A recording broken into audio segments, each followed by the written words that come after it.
안녕하십니까. 2023년 6월 14일 최병무 팩트 시작하겠습니다. 어제 서울대가 징계위원회를 열어서 조국 전 법무부 장관에 대한 파면 결정을 했죠.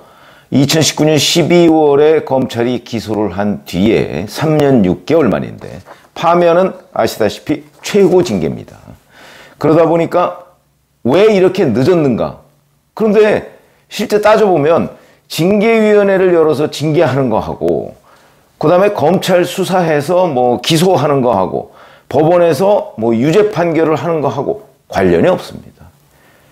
핑계를 그렇게 댈 뿐이죠. 당시 오세정 서울대 총장이 검찰이 기소를 했으니까 1심 판결을 기다리고 있다 그러는데 그건 말이 안 되는 핑계입니다. 결국 오세정 총장이 권력의 눈치 보기를 한 거죠. 왜 그러냐면 아니 1심 결과 나왔다고 그래서 그게 확정된 겁니까? 아니잖아요. 예를 들어서 1심 결과 보고서 징계를 했는데 2심에서 뒤집히면 어떻게 됩니까? 그러니까 징계와 사법적 절차는 관련이 없다. 징계는 서울대 교원으로서 과연 이 사람이 합당한 처신을 했느냐 하는 부분에 관해서만 얘기하면 되는 겁니다. 그래서 그거에 따라서 해임을 한다든가 이렇게 얘기하면 되는 거죠. 그런데 바로 2020년 1월에 직위 해제를 했습니다. 기소가 됐다고 해서 그것도 말이 안 되는 거예요. 직위 해제를 하면 당연히 일정한 봉급이 나갑니다. 그러니까 만약에 2019년 12월에 검찰이 기소를 했고 그 다음 달인 2020년 1월에 서울대가 징계를 했다면, 해임을 했다면 봉급이 안 나가도 되는 거죠. 그러니까 직위 해제를 했기 때문에 봉급이 나가는 거다. 봉급 나가는 건 당연한 절차다. 그렇게 말씀을 드리고, 자, 그럼 징계가 확정됐느냐? 그건 아닙니다. 징계도 절차가 있습니다. 서울대 징계위원회가 이제 총장한테 결과를 통보를 하면, 지금은 유홍림 총장이죠. 총장이 바뀌었습니다. 총장한테 결과를 통보하면 총장이 이 부분에 관해서 최종 처분을 합니다. 이게 대략 그 징계위원회가 통보하는 저절 그 총장이 15일 이내에 처분을 해야 되니까 한 달 정도 걸리지 않을까 싶고, 그런데 조국 전 장관 변호인 측은 불복하겠다 얘기를 했기 때문에 아마 불복하면 소청심사 이런 데를 해서 교원징계 재심위원회 이런 것들이 있거든요. 아마 거기에 소청심사를 신청할 거로 이거는 처분이 있었던 것을 안 날로부터 30일, 그러니까 이제 정식 문서로 통보를 받으면 그날로부터 30일. 그 다음에 이거에 안 되면 또 행정소송. 앞으로 시간이 굉장히 많이 걸릴 것이다. 근데 이러는 상황에서 자, 조국 전 장관이 지난 10일 문재인 전 대통령을 만난 뒤에 지도도 나침반도 없는 길 없는 길을 가겠다. 그래서 이제 총선 출마를 시사한 것 아니냐. 이런 보도가 막 나오고 있는 상황에서 서울대 파면 이렇게 결정이 되니까 조국 전 장관한테는 그야말로 외길밖에 없어졌습니다. 지금까지는 아마 본인은 일말의 가능성, 서울대로 복직하는 거 이런 걸 생각하고 있었던 객관적인 기준이 아니고 본인의 기대겠죠. 그런 것으로 보였는데 그 길은 없어졌습니다. 그럼 이제 남은 거는 그냥 무직으로 살거나 아니면 총선 출마 이런 건데 저는 총선 출마 쪽으로 방향을 이미 잡은 것으로 보인다. 왜냐면 이제 서울대 복직 가능성 없으니까. 전혀 없어졌으니까. 왜냐면 이 파면이 확정되면 공무원이나 아니면 그 교원으로 재임용되지 못합니다. 5년 내에는. 그럼 지금 나이가 60이 다 됐는데 안 되는 거죠. 그러면 선출직은 되느냐? 선출직은 예외입니다. 그러니까 총선 출마 이런 건 가능한 거죠. 그렇기 때문에 이제 조국 전 장관 앞에 놓인 길은 백수이거나 총선 출마이거나. 근데 백수의 길을 택할 것 같지는 않고, 왜냐면 본인이 얘기했지 않습니까? 길 없는 길을 가겠다고. 총선 출마밖에 없다. 이렇게 생각이 들고, 오늘 아침에 여기저기에 나온 이제 관련한 총선 출마와 관련한 코멘트들을 이렇게 제가 모아봤습니다. 민주당 지도부의 한 의원, 이렇게 되어 있습니다. 본인 출마를 생각하고 있다. 의미 있으면서도 가능성 있는 지역을 찾고 있다. 이렇게 얘기를 했고요. 조국 전 장관과 통화했다는 민영배 의원. 이거 철험의 소속이죠. 지금 여러 상황이 복잡하고 그런 판단을 할 시점이 아니라고 보고 있다. 그래서 고민하고 있지만 연말까지는 어떤 입장도 내놓지 않을 것이다. 이렇게 얘기를 했습니다. 그러니까 일단 지금 에드벌론을 띄워놓고, 그리고 연말이라고 하면 뭐 지금 6월이니까 한 5개월쯤 뒤면 연말입니다. 이때까지 별 입장을 내놓지 않을 것이다. 이렇게 말을 했는데, 글쎄요, 그거는 조국 전 장관이 민영배 의원과 통화해서 약간 일반론으로 얘기했기 때문에 민영배 의원이 잘못 해석했을 수는 있다. 전 그렇게 봅니다. 그건 무슨 얘기냐면, 아직 뭐 고민 중입니다. 이거 의례적인 말이죠. 그러나 연말에 가서 뭐 본인이 지역구를 어디로 선택한다? 너무 늦죠.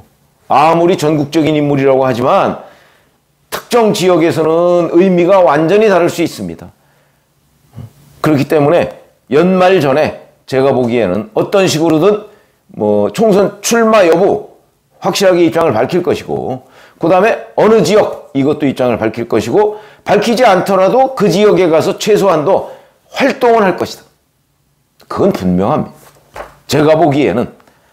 그래서 그 다음에 민주당의 박성준 대변인이 이렇게 얘기합니다. 윤석열 정권의 심판에 결정적 역할을 할 수 있는 사람이라면 정치적 공간을 다 열어줘야 한다.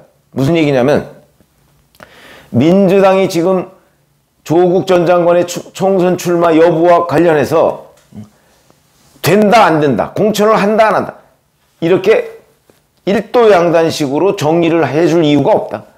놔두고 시간이 흐른 뒤에 판단해도 늦지 않다. 그러니까 길을 열어줘다. 정치적 공간을 열어주자. 이렇게 지금 주장을 하고 있는 건데 상당히 일리 있는 얘기로 보입니다. 물론 조국 문제로 민주당이 이제 뭐 양쪽으로 갈려서 벌써 그런 현상이 나오고 있습니다.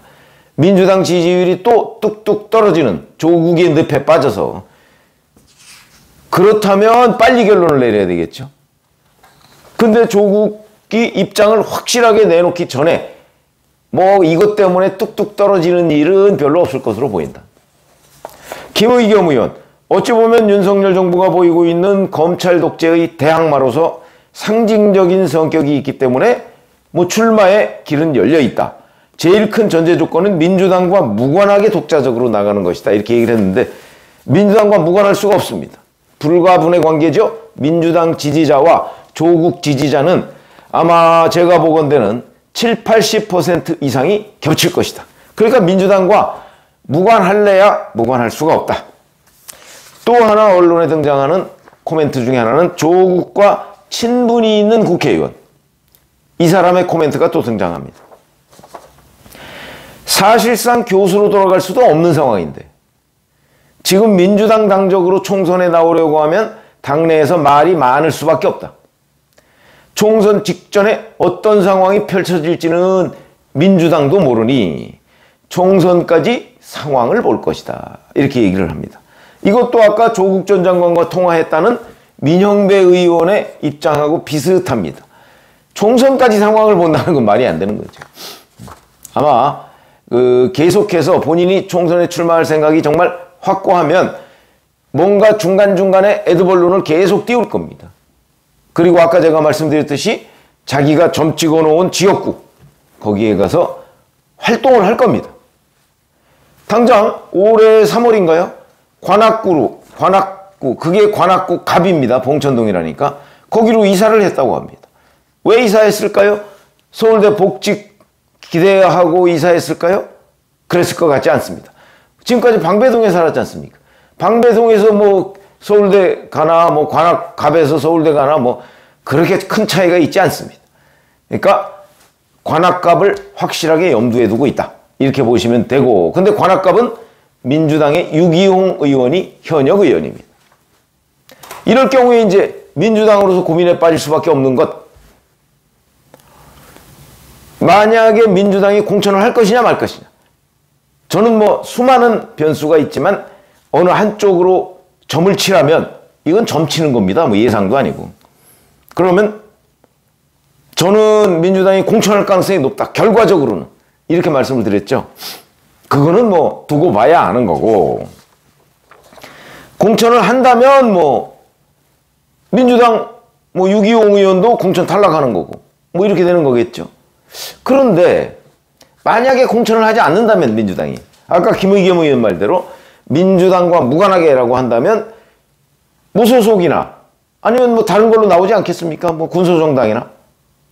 그럴 경우에 그 자리에 민주당이 공천을 할 것인가? 민주당이 공천을 한다는 것은 조국을 떨어뜨리겠다는 거죠.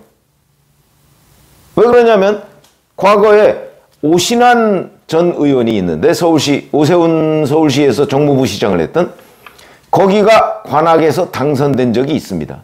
그때 민주당이 분열돼서 당선됐습니다.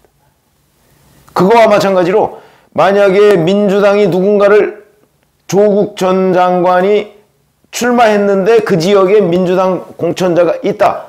그러면 민주당 표가 갈리는 거죠. 그렇게 되면 국민의힘 후보가 어부지리를 얻을 가능성이 있다. 이렇게 보시면 됩니다. 그러니까 민주당은 조국 전 장관을 공천할 것이냐 말 것이냐는 거 가지고 한번 분란이 있고, 그 다음에 만약에 공천을 안 했다면 그 지역에 그럼 민주당 공천자를 낼 것이냐 안 낼 것이냐를 가지고 또 한번 분란이 있는 이중고를 겪게 된다. 관악갑이 아니면 부산 가능성이 높습니다. 부산고등학교 나왔습니다. 그럼 부산고등학교가 어디 있는가 찾아봤더니 동구에 있더군요. 그럼 부산 동구의 현역 의원은 누구냐? 때마침 보니까 국민의힘 안병길 의원이라고 있습니다. 그러니까 여기에는 공천을 해도 그 뭐 이제 원외 지역위원장이 있을 거 아니겠습니까? 그러니까 뭐 공천을 해도 문제가 없고, 물론 여기도 만약에 무소속으로 나온다면 민주당이 공천을 할 것인가 말 것인가 논란은 여전히 있죠. 자, 이런 상황이 되기 때문에 어제 이제 서울대가 파면을 결정하고, 그건 뭐 이제 곧 확정되겠죠? 자, 이렇게 되면 조국 앞에 놓인 길은 외길, 하나의 길밖에 없다. 백수? 아직 뭐 나이 60도 안 됐는데 백수가 되기는 좀 그렇고, 그러니까 아마 하나의 길밖에 없는데 결국 총선 출마가 될 것이고, 총선 출마는 곧 뭐 무슨 수가 있어도 당선될 것이다. 아마 그런 건 아닐 거라고 봅니다.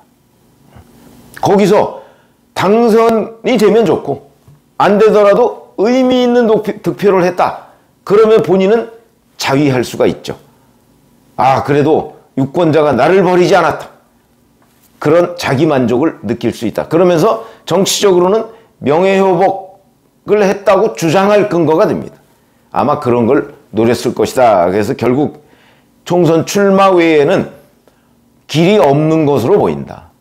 그리고 좀 뭐 먼 얘기이긴 합니다만은 이번에 문재인 전 대통령을 만난 뒤에 페이스북에 올린 글을 보면 문재인 정부의 모든 것이 폄하되고 역진 뭐 이런 얘기를 한 걸로 봐서는 본인이, 제가 한번 말씀드린 적이 있죠. 아마 문재인 정부의 뭐 적자 이렇게 생각을 하고 있는 것으로 보입니다. 이렇게 되면 대선까지도 가능하다.